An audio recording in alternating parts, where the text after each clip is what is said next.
Greetings, music lovers! Darol and Emmy here. Yep. We are wishing all our dear friends and acquaintances a very, very happy spring season. As you know, we love making music together. And we also love getting many of the younger members of our very large music community in on that. Anybody who's looking at this video probably knows me. I've been making music with other great musicians since 1976 with the David Grisman Quintet, Turtle Island String Quartet, Montreux Band, and the Republic of Strings. In the 8 years that Emmy and I have been making music together, we've played close to 200 concerts, festivals in the US, Ireland, Australia, and Spain. We've produced 3 full-length CDs, 5 themed touring shows, a winter holiday show, a Valentine's show, an orchestra show, a tribute to Guy Clark, as well as gobs of Emmy's incredible original material and my Republic of Strings type shows. And this next thing that we're about to tell you about.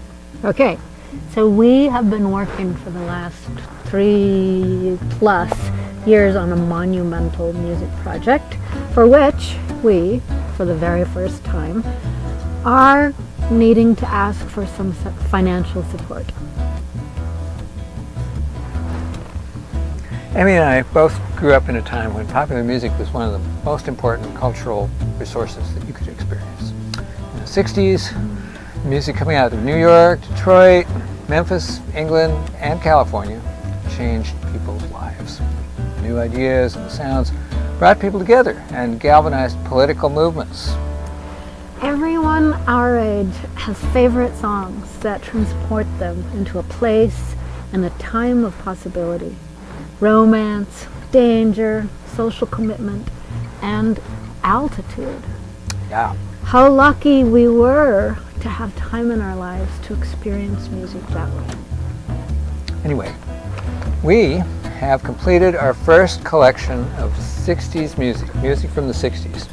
So because of the iconic nature of this stuff and the fact that it's been 40 years since much of this music got written, maybe 50, we now think of it as folk music. Mm-hmm.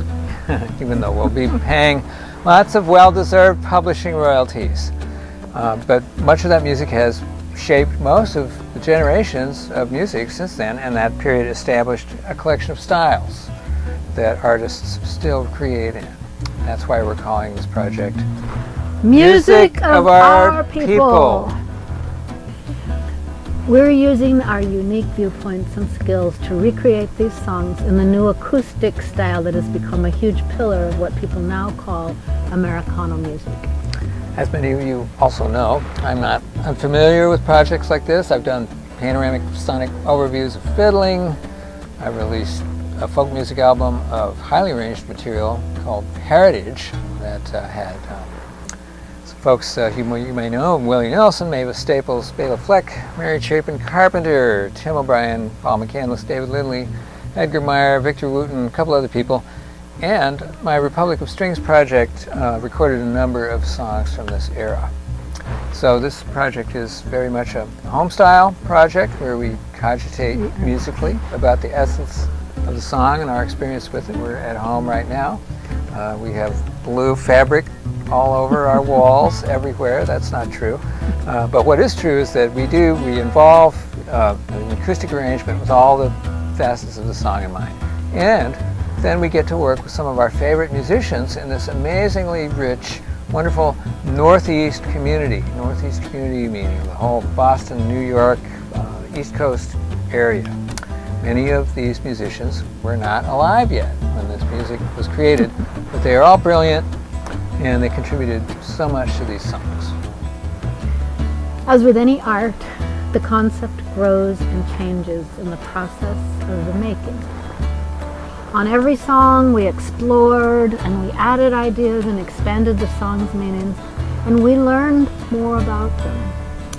These songs are great art, which continually reveals and opens up new facets. This entire project was recorded piece by piece in our attic, right here. You can see one wall of it, with sometimes up to 3 people at once, sometimes with live vocals, but mostly painstakingly built up from a rocking basic track of guitar and octave mandolin with the bass. My home recording studio combines legacy gear from 20 years ago with the most recent digital technology, and it's a little quirky, but the best tool is a tool that you know how to use, and I've made a dozen at least albums on this system, gradually upgrading and changing out gear. I know exactly how I want it to sound, and I can make it happen for not a lot of expense generally. We did pay the other musicians about twice the going recording rate, which is still not that much. And of course we haven't paid ourselves a cent. Did I pay you? Nope. I'm waiting. Did you pay me? Waiting for my check. Did you pay me? Nope. Okay. We're even. So as music moves farther and farther away from being a physical medium, sort of like back to the really old days of live music. All live music. It was all live, right? You couldn't, like before recording. This is true. So now we can release individual songs on the web or smaller sets of music with very little financial investment. But many of us still miss the physicality of holding an object in our hands, of reading the lyrics on the paper, of studying the art that may illuminate the music, and vice versa.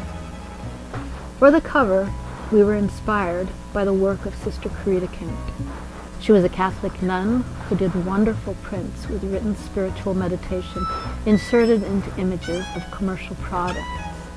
She was sort of like the ecumenical Andy Warhol with more content. Her ideas inspired our cover. We'll feature a timeline on the inside with other information, giving dates of birth for both the songs and of the players. So after all this self-sufficient production, we finally got to the point where we have a budget crunch. We've spent about $6,000 of our own money in musicians' fees and 2 important gear upgrades, one of which is this beautiful product from the local hardware store. Actually, great microphone. So in order to do the super nice packaging, manufacture the CDs, probably make a booklet, and promote this thing so that people our age can find out about it, we figure we'll need about $9,500. Not that much. That also includes the publishing royalties, which get paid in advance before you manufacture the CDs, and the taxes we'll pay on the money you give us. Nice, huh? We're all giving to various tax-deductible charities and non-governmental organizations right now in these very, very outrageous times. But this music has already seen us through a time of great discord and upheaval, and it maintains its integrity and relevance. So, we're asking you to make an additional investment in yourself, in your daily happiness, and in the relief that great music can bring. This is the gift that keeps on giving. Any amount is going to be appreciated. Anything in the neighborhood of $20 will obviously get you your CD signed, sealed, and delivered. It's yours. And for those of you who can give more, we can figure out stuff such as the usual platter of musically oriented exchange, bonuses, etc., high-res files of music, our secret recipes, extra songs. We will record your voice on our answering machine. T-shirts, free hikes in the woods, meet you for coffee and guacamole. Bora Bora. Roman Agora. Whatever. Tell us what you need. Figure it out.